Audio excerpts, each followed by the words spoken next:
साथियों, महिलाओं और बच्चों, डॉक्टर साहब ने जो सम्मान बख्शा है उसके लिए मैं शुक्रगुजार हूँ। मैं बोलने के लिए नहीं आया था और ये ठीक मुझे खड़ा कर दिया।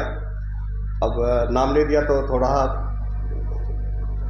बात कह दूँ, और मैं बच्चों के लिए कुछ बात कहूँगा, क्योंकि होप ऑफ द टुमारो बच्चे हमारा। बाबा साहब ने आज तो उनके नाम से एक पुस्तक छप रही है, वेटिंग फॉर ए वीजा।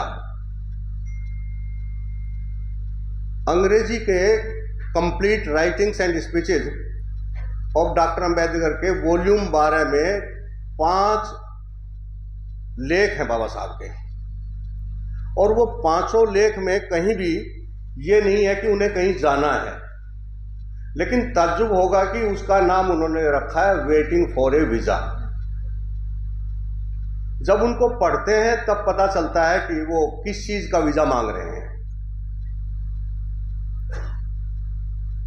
बाबा साहब जब बचपन में थे तो नाई की दुकान में घुसने का उनको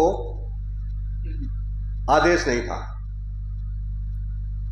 नाई बोलता है मैं बैल भैंस के बाल काटूंगा लेकिन अछूत के बाल नहीं काटूंगा। एक वीजा तो वो मांग रहे हैं।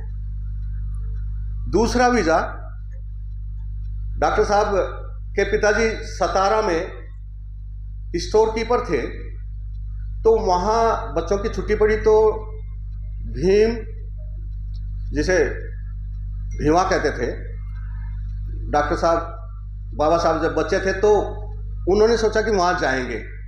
रेलवे स्टेशन तक चले गए, लेकिन वहां से कुछ दूरी पे तांगे जाते थे। उस तांगे वाले ने मना कर दिया कि मैं अछूत को नहीं बैठाऊंगा, और वो इस शर्त पे तैयार हुए कि मैं हाँकूंगा नहीं इस तांगे को। एक वीजा वो मांग रहे हैं। तीसरा वीजा, डॉक्टर अंबेडकर साहब महाराष्ट्र में कहीं जा रहे थे तो मुसलमानों का कोई, जहां उनको प्यास लग गई, मुसलमानों का कोई मस्जिद था, वहां उन्होंने जिसमें वजू करते हैं उसमें से पानी पीना चाहा। इसी बीच पता चला कि ये अछूत है, तो मुसलमान उनके पीछे पड़ गए और उनको जान बचा के भागना पड़ा। उसका भी ये नहीं है कि हिंदू ही हमारे साथ अनटचेबिलिटी करता है, पारसी भी है उसमें, मुसलमान भी है, और ये सब उकसाए हुए हैं सवर्ण हिंदुओं के, क्योंकि सारे लोग उन्हीं में से कन्वर्ट हुए हैं।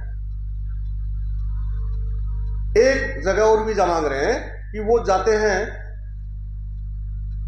ये थोड़ा सा मुझे लग रहा है कि बड़ौदा रियासत के जो महाराजा थे उन्होंने भी कुछ ज्यादती की है।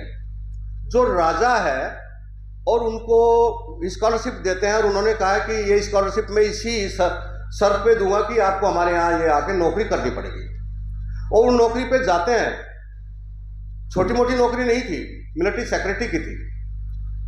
उनको कोई रिसीव करने नहीं गया, और फाइल देता है तो उसको फेंकता है चपरासी, और दूसरा आदमी उस फाइल को चिमटे से उठाता हुआ दिखाता है।